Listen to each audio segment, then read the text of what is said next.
If you are just joining us, welcome to the 6th Annual SDG Business Forum here at the 2nd Annual Uniting Business Live, hosted by the International Chamber of Commerce, UN Department of Economic and Social Affairs, and United Nations Global Compact. My name is Maggie Lake, and I am honored to be your host and MC for today's event.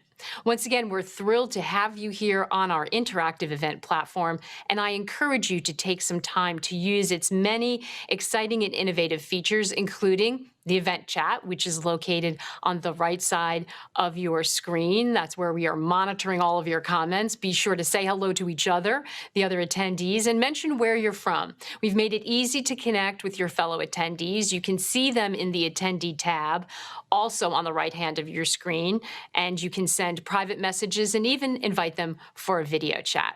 Now, the networking session is in the navigation bar, and it enables you to connect over video with other attendees and make new connections. You can even share contact information. Give it a try. You might make some important new friends. Now, if you haven't already visited, please be sure to check out the expo area as well.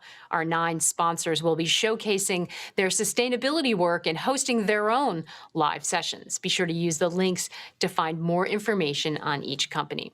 So as you can see, we have worked hard to put together an innovative, engaging, and informative virtual event. So please take the time to explore the full range of opportunities to learn, engage, and importantly, to network. Now, let's continue. And remember, the conversation online is #UnitingBusiness and #SDGBizForum. Now that you're up to speed on everything this inclusive platform has to offer, let's begin our next session. On the 24th of September, the Secretary General will convene the UN high-level dialogue on energy to catalyze bold action to ensure access to clean, affordable energy services for all by 2030, while accelerating the energy transition towards net zero emissions by 2050.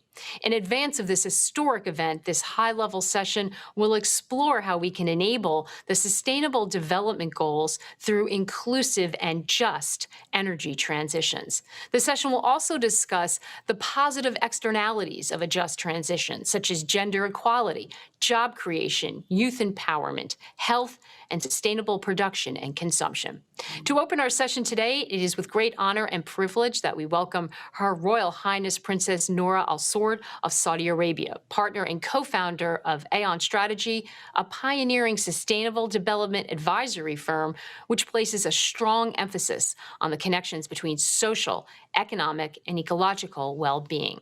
We will then hear from Lord Ahmad of Wimbledon in the UK for his comments on energy financing and political commitments to reach the Paris Agreement by 2030. Your Royal Highness, over to you.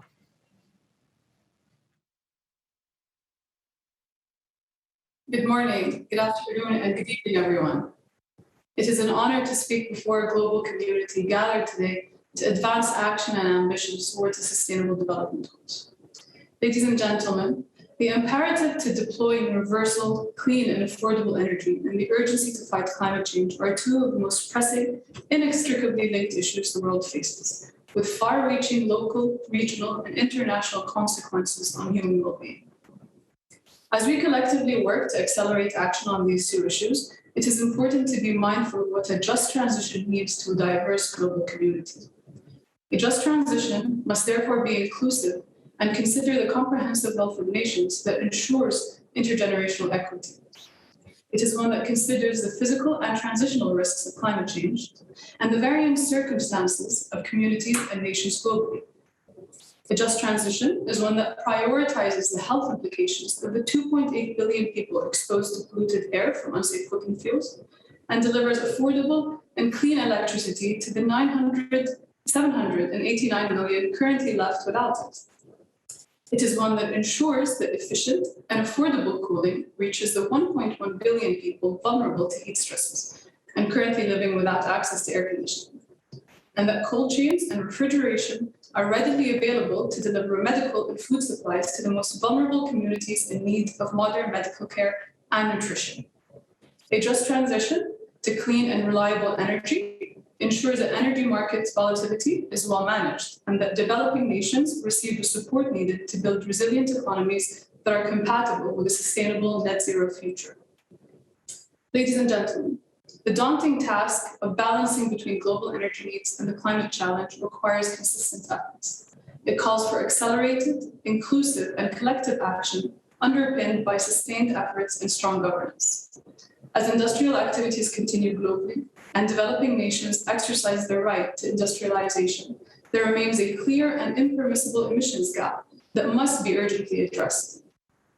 Even as ambitions rise, the most recent syntheses of NDCs point to a 16% increase in emissions by 2030. With about 8 years left, there is a clear need to accelerate action in the coming years and compensate for the gaps in the following decades with strong policies, advanced technologies, and clear and transparent accounting and targeted finance. The accelerated deployment of renewables and improvements in energy efficiency gains is crucial to secure universal access to modern, clean, and affordable energy and avoid further emissions. Yet the complexity of the global energy system, the large capital stock of heavy industry, and the ongoing strong demand for energy-dense hydrocarbons in the hard-to-abate sectors emphasize the need to deploy advanced, clean energy technologies such as hydrogen, and a mix of engineered and nature-based solutions to carbon reduction, removal, and management. The need to innovate will require efforts from entrepreneurs, multinationals, the investment, and the financial community to converge with governments to deploy well-governed solutions. Governments must continue to lead and support their Paris commitments with effective policies and regulations that incentivize action, nudge behavior, and drive demand. While cross-border coordination on standards and carbon accounting principles will be essential to ensure supply chains are compatible with clean infrastructure projects. Both governments and multilateral organizations must scale up support for de-risking early-stage investments and create a suitable regulatory environment for businesses to innovate, scale solutions, and drive down costs. Governments should continue to work closely with the financial and the investment community to develop standardized taxonomies for sustainable finance that allow coordinated and inclusive long-term planning to effectively direct capital into projects that bring down global emissions and stabilize our climate. Ladies and gentlemen, as global actors, businesses must harness the power of collective action to reinforce a sustainable development goals. The values that drive organizations is what differentiates today and tomorrow's leaders. Purpose and the sustained commitment to positive impact and value creation, guided by inclusive environmental, social, and governance criteria, is the new driving force for successful and thriving businesses. The business community holds the moral imperative to advocate for government policies that support the science-based targets and call for inclusive climate policies that ensure universal access and a clean and equitable transition.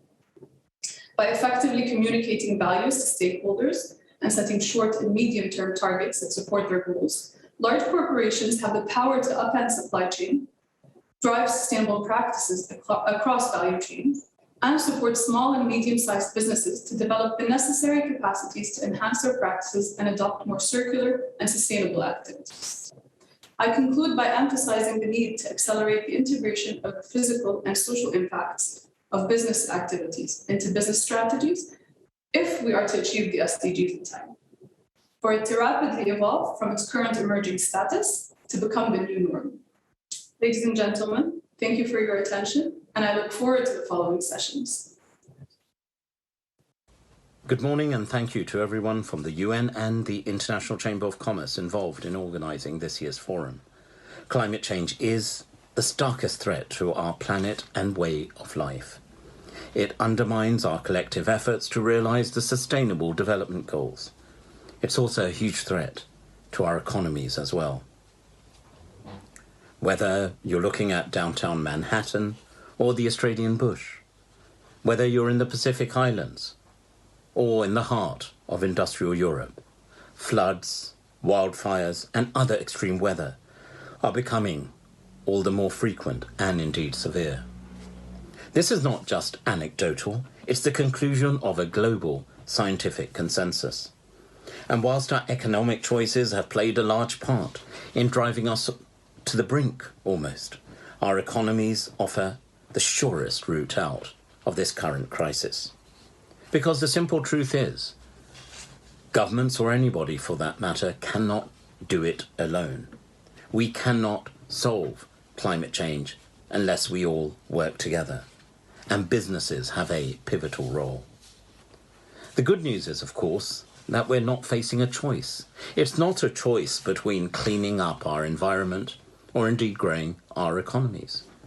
A sustainable reorientation of our economies will drive the next industrial revolution, just as powerfully as mechanization, mass production, and indeed technology drove previous ones. It is clear that clean growth is the most significant economic opportunity for many, many businesses. The falling costs of renewable energy and other low-carbon technologies make them the most prudent, safest, and sensible option. Solar and wind are cheaper than coal power in 2/3 of the world now, and indeed they're predicted to undercut coal and gas almost everywhere around the globe by 2030. Global trade in low-carbon goods and services is expected to grow from $205 billion, which it was in 2015, to between $3.8 and $7 trillion by 2050. And if businesses can't see the opportunities, they certainly can't afford to ignore the risks. 215 of the biggest global companies report that they have almost $1 trillion at risk from the impacts of climate change, with much of the damage likely to be felt within the next 5 years. So the economic case itself is very clear for strengthening resilience to climate change. Now, I'm fairly confident that as this particular forum demonstrates, the participation of 13,000 business leaders is a sure sign that, if I may, I'm preaching to the converted. We all recognize both the opportunities and risks that lie ahead. We all get it. You get it. So with 6 weeks to go until COP26 in Glasgow, which we hope, and I'm sure I speak for everyone, will be a generation-defining climate summit, I'm here joining you today to challenge you and your businesses to do more and to go faster. So, if you haven't already done so, I ask you to join the race to zero, the race for resilience, and the business ambition for 1.5 degrees centigrade campaigns. Over 3,000 companies from across 84 countries have already committed to that net zero future. And we want all businesses to join a global recovery from COVID that increases our resilience to climate change and, indeed, faces up to the challenges of the environmental crisis. To support our COP26 goal for a cleaner transport future for us all, I therefore, on that particular point, ask you all to commit to electric vehicles in your corporate fleets by joining the EV100 initiative. Encouraging climate action by businesses is, of course, a key strand of the holistic approach that is being deployed by the UK government. We have set ambitious targets at home, and we are building a global international coalition for action. We are committed to meeting our world-leading climate commitments, having already slashed our own emissions by 44% over the past 3 decades. And we've also decarbonised our economy faster than any other country in the G20 since 2000. The UK was the first major economy to commit in law to reach net zero carbon emissions by 2050. And we have already committed to end the sale of new petrol and diesel cars in the UK by 2030, just 9 years from now. And we have also doubled our climate finance in support of developing countries to $16 billion by 2025. And let me assure you of this, we are using our COP26 presidency to accelerate progress on mitigation, on adaptation, on collaboration and climate finance. We are calling on national governments and non-state actors, businesses, communities to decarbonise faster so that we can keep that 1.5 degrees target within our reach. And let me assure you also of this. We are pushing, notwithstanding the challenges we all face, we are pushing donors to deliver on the $100 billion a year climate finance promise that everyone signed up to in Paris.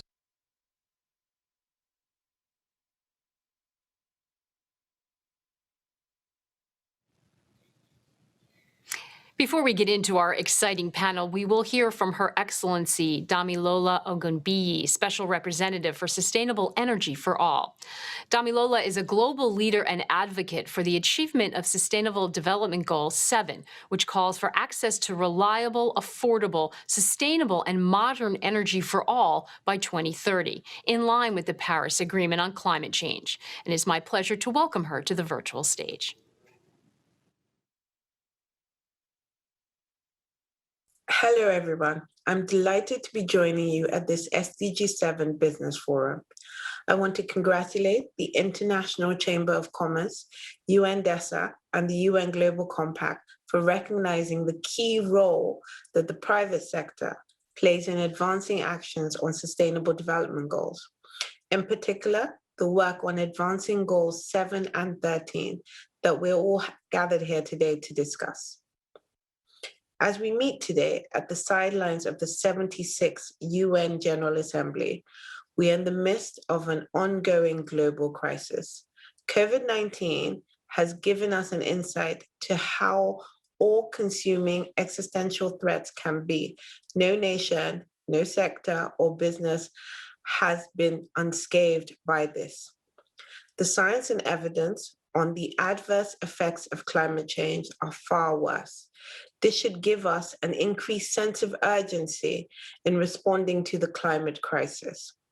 Last month, the IPCC report confirmed the bleak reality of what we already suspected, that we are nowhere near meeting the targets for Paris Agreement.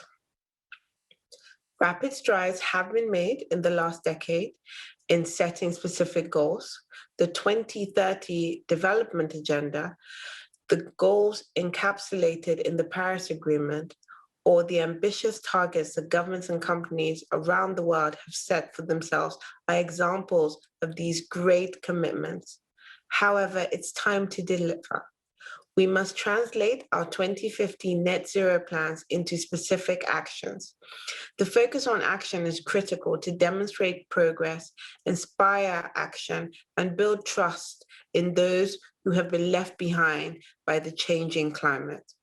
That's why at the UN High-Level Dialogue on Energy from September 22nd, 24th, we will discuss the many interlinkages of energy and development while showcasing ambition through energy compacts from leadership by governments, cities, private sectors, and civil society organizations.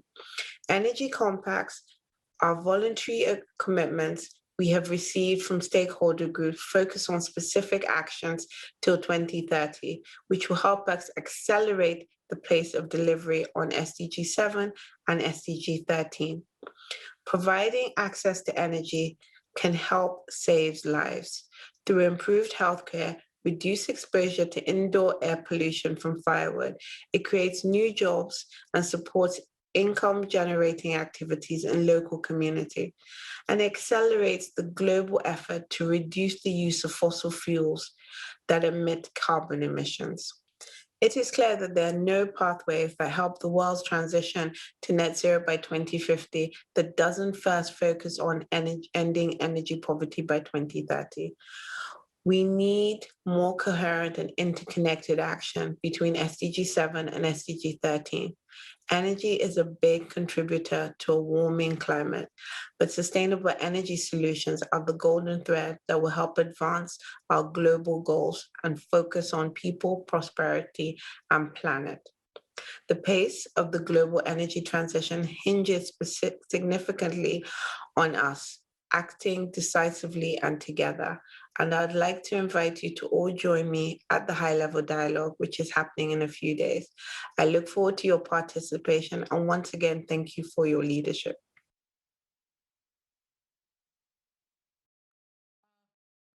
Good evening. It's my great privilege to be in this forum, which has been organized by United Nations Department of Economic and Social Affairs, United Nations Global Compact, and International Chamber of Commerce. And to moderate, it's a privilege for me to moderate this very important session on enabling SDGs through inclusive and just energy transitions as part of the SDG Business Forum. The Paris Agreement sets a goal to limit global warming to well below 2 degrees centigrade, preferably to 1.5 degrees at the end of this century. But as just mentioned just now, that the IPCC report indicates that we are far from that. And if we continue on this path, perhaps it will become impossible for us to reduce the greenhouse gas emissions, limiting warming closer to 1.5 or even 2 degrees centigrade by the end of this century. Surely countries can set targets, and that's what they are doing at the national level. There will be negotiations, commitments in COP26, but can countries or governments achieve it alone? The answer is no. It has to be done by all the stakeholders, and the most important stakeholder is the industry. In this context, definitely we are looking towards that business as usual cannot continue. The energy usage, the way we are doing, perhaps is not the best way. And we have to move away from the fossil fuels like coal or petroleum and so on, and look into an environment, an enabling environment, which involves the policies, economic, social, political plans to phase out the fossil fuels or transition to climate smart technologies, whether it's in the field of agriculture, infrastructure, health system, and so on. I'm very glad to be in this particular meeting today, and especially I should say it was my dream to meet many of my co-panelists. It was Arundhati ji. In fact, many of you are aware that she was the first woman to chair the State Bank of India, because earlier banking sector was largely male dominating, and she has definitely changed that perception of the banking sector. Presently, she's the Chief Executive Officer and Chairperson of Salesforce India. So welcome you, ma'am. Mr. Harmeet Bawa is the Global Head of Government and Institutional Relations, Hitachi, ABB Power Grids of Switzerland. Mr. Cristiano Cardoso is the Chief Executive Officer of Klabin from Brazil. I won't like to take more time because we hardly have 21 minutes left. I told my fellow panelists that the way we'll do is that we'll have few questions asked, and I'll request each one to answer those questions one by one. And then in the end, if time permits, we'll take some additional discussion.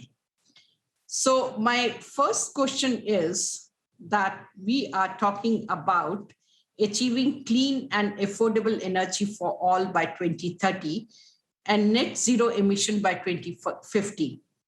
That calls for urgent action by all the stakeholders. According to you, what concrete steps in terms of some effective targets and milestones has your company taken to accelerate sustainable energy transition?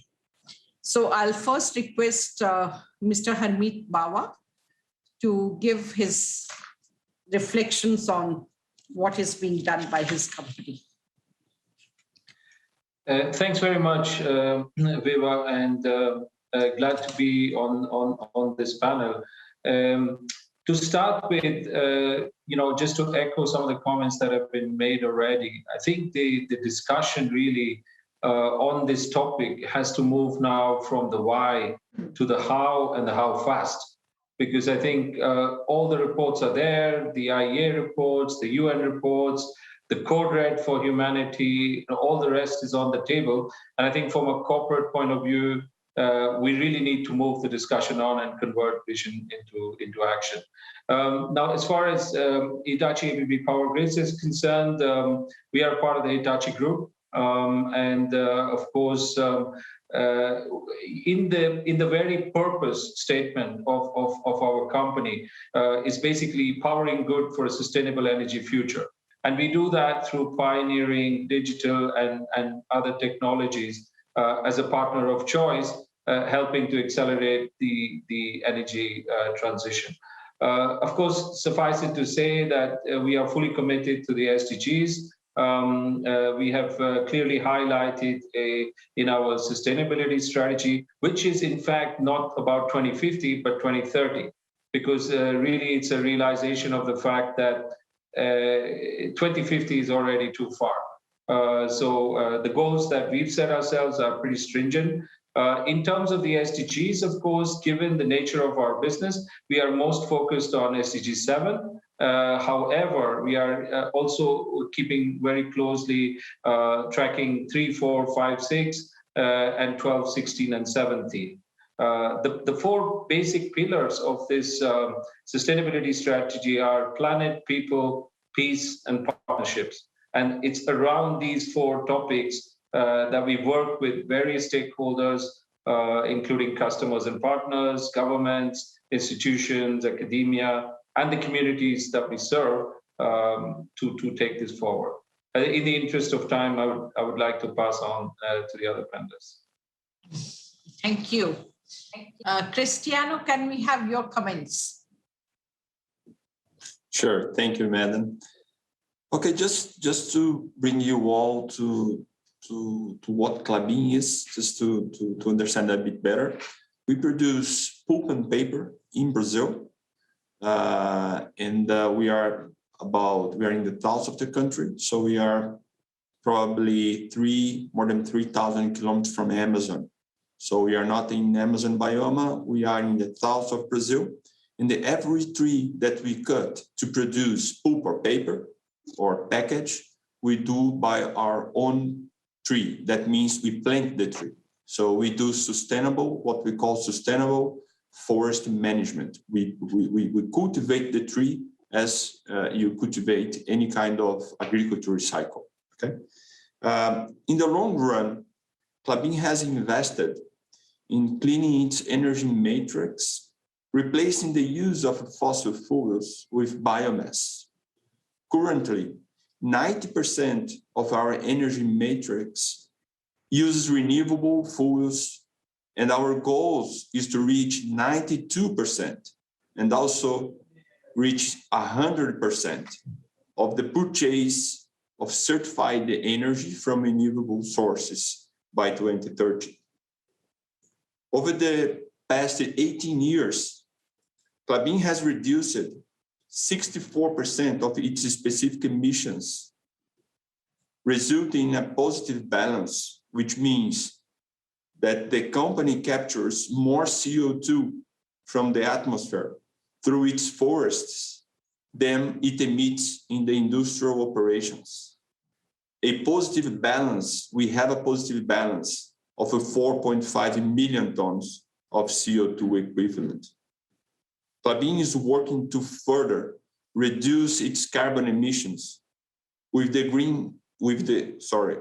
groundbreaking commitment to the design of targets for reducing emissions based on science.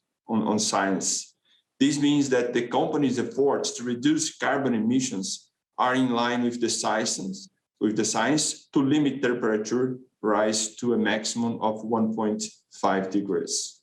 So this is just a few words to start, and we come back soon with the other questions.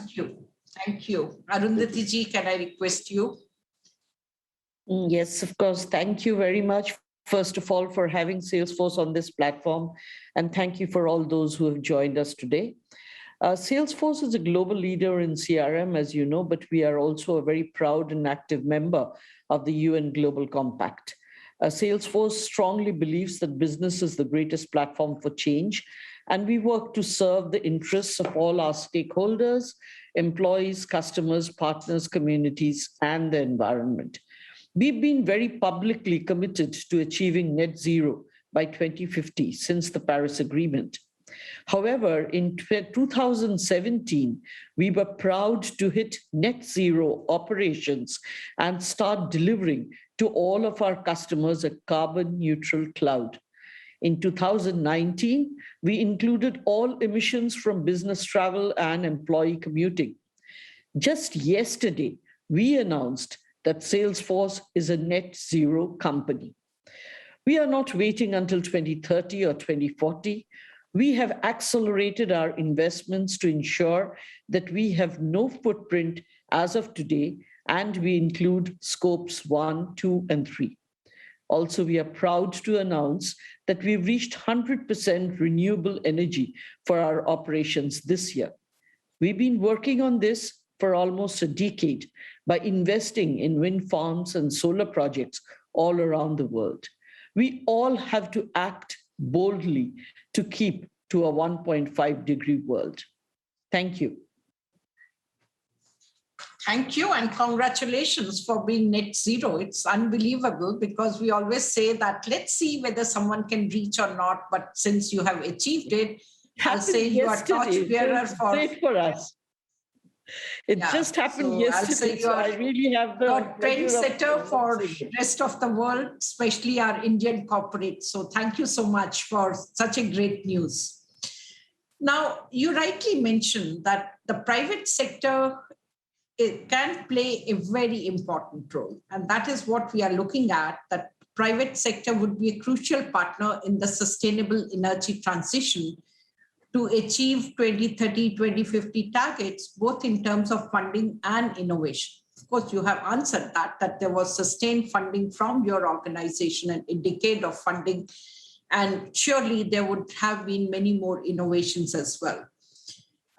And of course, I'll come back to you that in your view, which measures were most effective in unleashing the power of private sector in your company, and what would you like to say for rest of the private sector? How can they improve energy access and accelerate the energy transition? And of course, I'll expect other panelists also to tell us what has been done at their level. So I'll start with you, Arundhati ji, and then we'll move forward. Thank you. So as a cloud pioneer and sustainability leader, Salesforce has been committed to accelerating the transition to clean and renewable sources of electricity since 2013. This means purchasing renewable energy equivalent to the amount of electricity we use to power our global operations on an annual basis. Our goal is to ensure the energy transition meets the true potential for improving the state of the world. We think about more than megawatts to try and maximize the economic, social, as well as human and ecosystem health benefits of clean energy. Our work won't stop now that we have reached 100% renewable energy, by the way. Through behavior change and policy advocacy, we continue to work towards a future where clean and renewable energy is powering our operations and the world around the clock. This will take a suite of actions, including trillions of dollars of investment, policy and regulatory changes, technology innovation, and much more. However, systems-level change and innovation, such as the decarbonization of entire electric grids, is often outside of the control of the private sector. Governments are beginning to both regulate and mandate climate disclosures from the private sector. So every company is going to need to be a net zero company. Every company needs to be participating in transparency and disclosure by reporting material ESG information. Companies must integrate ESG into business decisions and demonstrate the value non-financial metrics can deliver to their stakeholders and companies. And we need disclosures to be standardized to create consistency. In order for stakeholders to hold companies accountable, there must be a globally recognized and formally governed ESG reporting standard. We believe that comparable, consistent, and verified ESG disclosures has the potential to accelerate markets. Thank you. Thank you so much. Harmeet ji, I'd like to change it a bit. And as rightly mentioned by ma'am, we are looking at what is the importance of energy transition and the role of the power sector in addressing decarbonization, net zero. And what do you see as the key enablers and catalysts that can help to accelerate this energy transition? Thank you very much, Vibha. And Arundhati gave me the ideal link into this question. So, I mean, what we're seeing as a technology player right at the heart of this energy transition is that as the world addresses the recovery from COVID-19 and starts to prepare for the acceleration, electricity is clearly being highlighted as the backbone of this transition. This is increasingly clear, and renewables will play a key role in this piece, because that's the only way that we're going to get to where we want to, especially with the 2030 targets in mind. Now, there are two factors that are going to be absolutely critical to achieving these goals. One, of course, is the speed, and the other is the scale. And I think on both topics, speed and scale, there are a few enablers and catalysts that are really required. I wouldn't say just by the private sector, as Arundhati pointed out. A large part of these topics are actually in the government sector, so we really do need to look at it holistically. But if I really look at these key enablers that can make the big difference, of course, the obvious one is targeted investments, which is something that we've talked about, so that the investments flow to where they are required. We mobilize the investments in the areas and in the countries where it's needed. The second is the deployment of technologies. And here again, I mean, there's a lot of talk always about technology, but let me tell you, as a key technology provider for enabling this, most of the technologies we need are here. We don't have to invent them. Of course, we continue to innovate and see what more is required. But really, it's a question of deploying these technologies at scale and speed. The third thing, of course, is the whole bit about the policy and regulatory framework. And this has to keep pace with the demands that we have. And we must adapt and we must adopt policies and regulations that will enable this speed and scale that I've been talking about, so that we can have a secure, sustainable, and a scalable energy infrastructure, especially areas like power grids that take a number of years in terms of gestation period. And so you can't just have them overnight.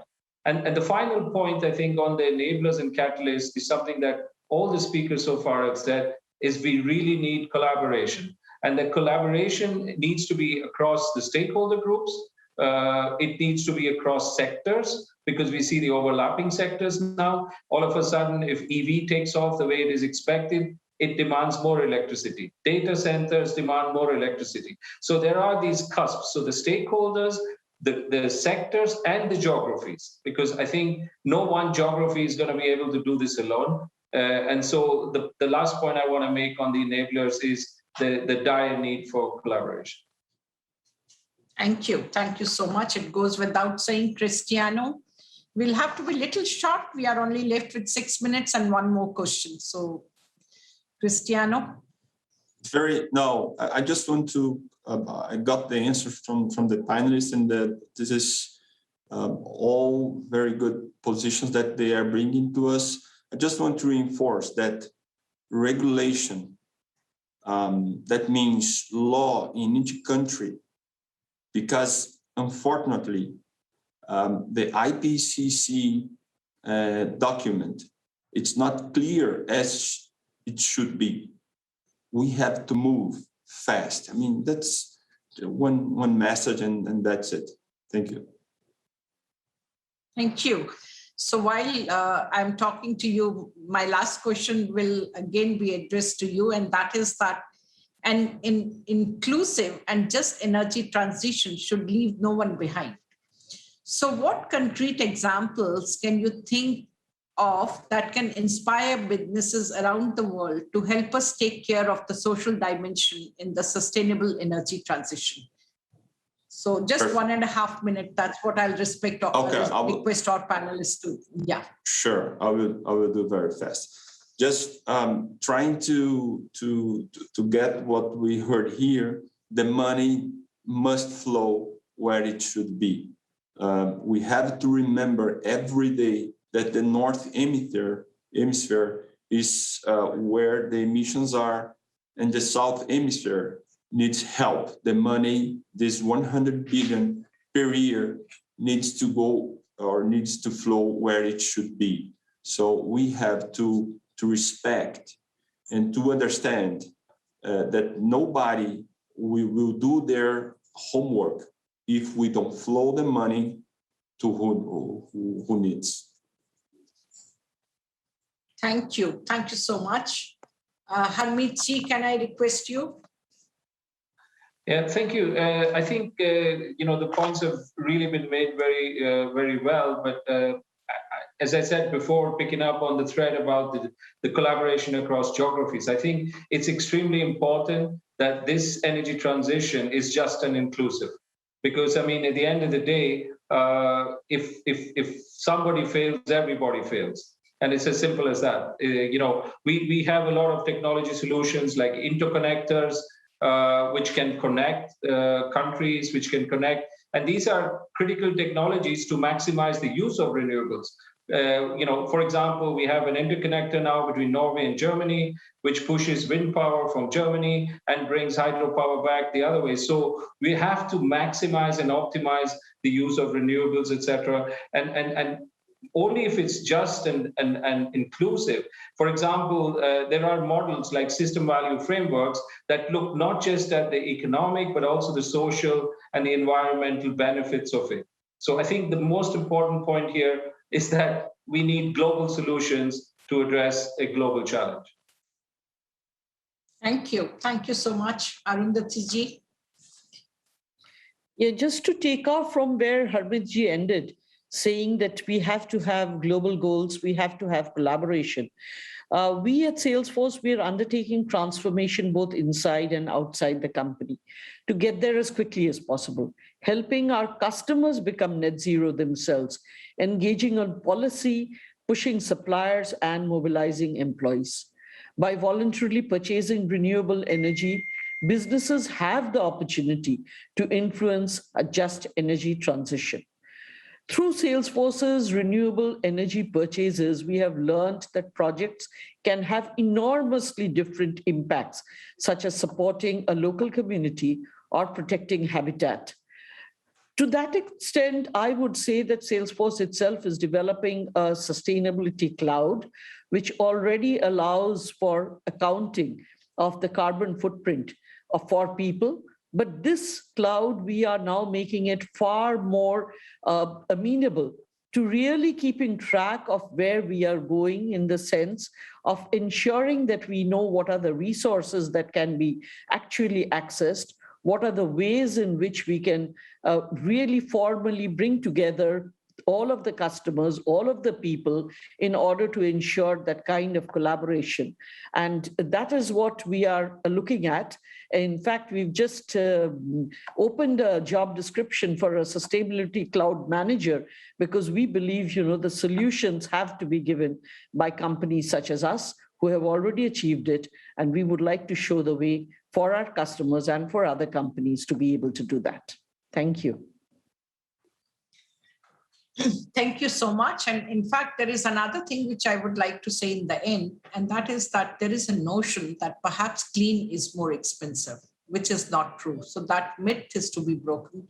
It is something which should be embedded in our DNA, that if the planet has to survive, if our next generation has to survive, we have to go towards sustainability, net zero.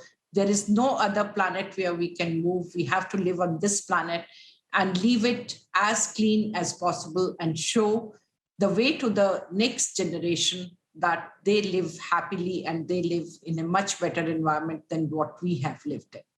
So with this, I would have loved to chat more with you. I enjoyed, but I'll just like to thank you. Thank you very much. And stay safe, stay blessed, and hope that we will not have a pandemic again, and we live in a much better environment. Thank you so much. Thank you. And we share that hope. Vibha, thank you so much. And to the panel for a great discussion. We always like when it ends with some job openings that are available. And we had a very active chat. I hope you were all able to participate. We had people from Belgium, Chile, North Carolina, Tunisia. So keep it going. We will now take a short break. Please take this time to network with your fellow attendees or explore the expo area. We'll be back in just a few minutes.